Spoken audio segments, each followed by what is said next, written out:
কারো হাত ভাঙা, কারো আবার পা ভাঙা, কেউ অন্তঃসত্ত্বা, কারো আবার ছেলে মারা গিয়েছে, কেউ শারীরিকভাবে অক্ষম পুরোপুরি, কেউ আবার মানসিকভাবে। তা সত্ত্বেও হাজিরা দিতেই হবে, উপস্থিতি তার থাকতেই হবে। কোথায়? আরে বাবা, স্যারের শুনানির উপস্থিতি। কমিশন বলেছে যেতেই হবে, স্যাররা ডেকেছে যেতেই হবে, না হলে কি হবে? তালিকা থেকে, ভোটার তালিকা থেকে নামটা বাদ চলে যাবে। তাই বড়ি বাঁচি যেতেই হবে।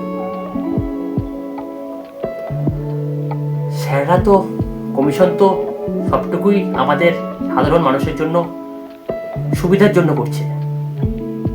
এটা কি সুবিধা? অসুবিধায় তো পড়ে যাচ্ছি। এক সুবিধা করতে গিয়ে অন্য অসুবিধায় পড়ে যাচ্ছি। আরে কাঁদতে কাঁদতে ছেলে মারা গিয়েছে, কাঁদতে কাঁদতে হাজিরা দিতে হচ্ছে। গর্ভবতী মা অন্তঃসত্ত্বাকালীন অসুস্থতা নিয়ে, যন্ত্রণা নিয়ে হাজিরা দিতে হচ্ছে। এ কোথায় সুবিধা? সাধারণ মানুষকে নিয়ে ছেলে খেলা হচ্ছে। কমিশন কি বলেছিল? প্রবীণ নাগরিকদের, বিশেষভাবে সক্ষম মানুষদের, 85 ঊর্ধ্ব মানুষদের, প্রবীণদের বাড়ি বাড়ি গিয়ে শুনানি হবে। কোথায় হচ্ছে এই সুবিধা? কারো মায়া মমতা নেই, না আছে রাজনৈতিক নেতাদের, না আছে কমিশনে। আমরা নাকি সুবিধা ভোগ করার জন্য হাজিরা দিতে এসেছি।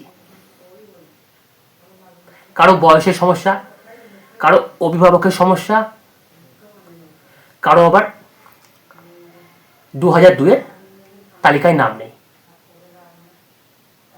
সমস্যা তো এবার একদিনে মিটছে না, অধিকাংশ সমস্যা একদিনে মিটছে না, আবার হাজিরা দিতে হবে। এই কনকনে ঠান্ডায় বয়স্ক মানুষরা কিভাবে আসছে, আবার আসতে হবে। কোথায় সুবিধা? কিছু যদি হয়, সমস্যা, কেউ যদি মারা যায়, এই দায়িত্ব নেবেন তো কমিশন? নেবেন তো? উত্তর দিতে পারবেন?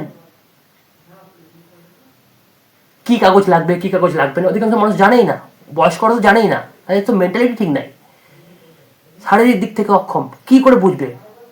পেপার সম্পর্কে কি আইডিয়া আছে ওদের?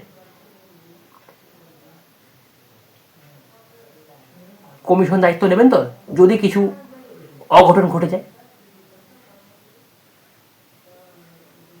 সুবিধাভোগী আমরা, সুবিধা ভোগ করছি,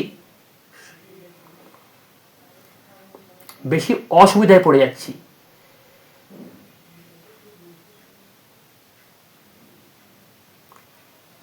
সরকার, রাজনৈতিক নেতা, কমিশন,